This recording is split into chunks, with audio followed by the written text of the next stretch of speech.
Good morning. आज के विचार का विषय है अंतर्राष्ट्रीय संगठन।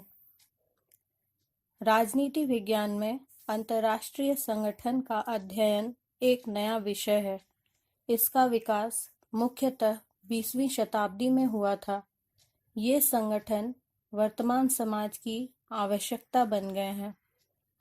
अंतर्राष्ट्रीय संगठन मुख्यतः राष्ट्रीय संप्रभुता और अंतर्राष्ट्रीय निर्भरता के बीच समझौते का एक प्रयास है, क्योंकि आधुनिक राज्य दूसरे राज्यों पर निर्भर रहते हुए भी संप्रभु बने रहना चाहते हैं। अंतर्राष्ट्रीय संगठन संप्रभु स्वतंत्र राष्ट्र राज्यों का एक औपचारिक संगठन है, जिसकी स्थापना अंतर्राष्ट्रीय शांति, सुरक्षा और सहयोग जैसे सामान्य हितों की प्राप्ति के लिए की जाती है। यह एक निरंतर प्रक्रिया है जो कूटनीति, संधि, समझौते, सम्मेलन, अंतर्राष्ट्रीय कानून आदि के माध्यम से गतिशील है। यह प्रक्रिया मूर्त रूप में अंतर्राष्ट्रीय संगठनों को जन्म देती है। अंतर्राष्ट्रीय संगठन स्थायी अभिकरणों एवं प्रक्रियाओं द्वारा संचालित होते हैं। इनके माध्यम से प्रत्येक सदस्य राज्य अपने राष्ट्रीय हितों की वृद्धि के लिए तत्पर रहते हैं। अंतर्राष्ट्रीय संबंधों की बढ़ती हुई जटिलता अंतर्राष्ट्रीय संगठन के अस्तित्व के लिए उत्तरदायी होती है। अंतर्राष्ट्रीय संगठन आधुनिक अंतर्राष्ट्रीय राजनीति का एक अनिवार्य अंग बन चुके हैं। अंतर्राष्ट्रीय स्तर पर राज्यों के पारस्परिक संबंधों को सुव्यवस्थित करने के लिए अंतर्राष्ट्रीय संगठनों की आवश्यकता बहुत अधिक बढ़ गई है। इन संगठनों की प्रवृत्ति शक्ति संपन्न, दुर्बल, स्थायी या अस्थायी हो सकती है। इनकी सफलता या असफलता इनके सदस्य देशों पर निर्भर होती है। अंतर्राष्ट्रीय संगठनों की स्थापना के लिए कुछ आवश्यक शर्तें होती हैं। पहली शर्त, इसके लिए 2 या 2 से अधिक राष्ट्रों का होना अनिवार्य होता है। दूसरी शर्त, इन राष्ट्रों में स्थायित्व होना चाहिए। तीसरी शर्त, इनके बीच परस्पर संपर्क स्थापित होना चाहिए। अंतर्राष्ट्रीय संगठनों की विशेषताएं। पहली विशेषता, अंतर्राष्ट्रीय संगठन का अपना एक निश्चित नाम होता है। दूसरी विशेषता, ऐसे संगठन का अपना एक संविधान होता है। तीसरी विशेषता, प्रत्येक अंतर्राष्ट्रीय संगठन का एक कार्यालय होता है। चौथी विशेषता, अंतर्राष्ट्रीय संगठन के सदस्य विश्व के विभिन्न संप्रभु राज्य होते हैं। पांचवी विशेषता, अंतर्राष्ट्रीय संगठन के अनेक अंग होते हैं। संगठन इन्हीं अंगों के माध्यम से अपने कार्यों का संपादन करता है। छठी विशेषता, अंतर्राष्ट्रीय संगठन के प्रत्येक सदस्य को एक मत प्राप्त होता है। सातवीं विशेषता, अंतर्राष्ट्रीय संगठन के कार्यों के लिए धन की पूर्ति इसके सदस्य राज्यों द्वारा दिए जाने वाले अनुदानों से होती है। अंतर्राष्ट्रीय संगठन की प्रकृति। अंतर्राष्ट्रीय संगठनों की स्थापना विशेष उद्देश्यों के लिए अंतर्राष्ट्रीय विधि के अनुसार की जाती है।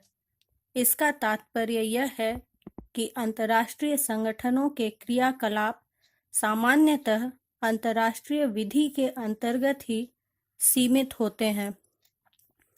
अंतर्राष्ट्रीय संगठन की प्रकृति के संबंध में इनिस क्लॉड का कहना है कि अंतर्राष्ट्रीय संगठन वर्तमान राज्य व्यवस्था के कार्य संपादन के साधन होते हैं।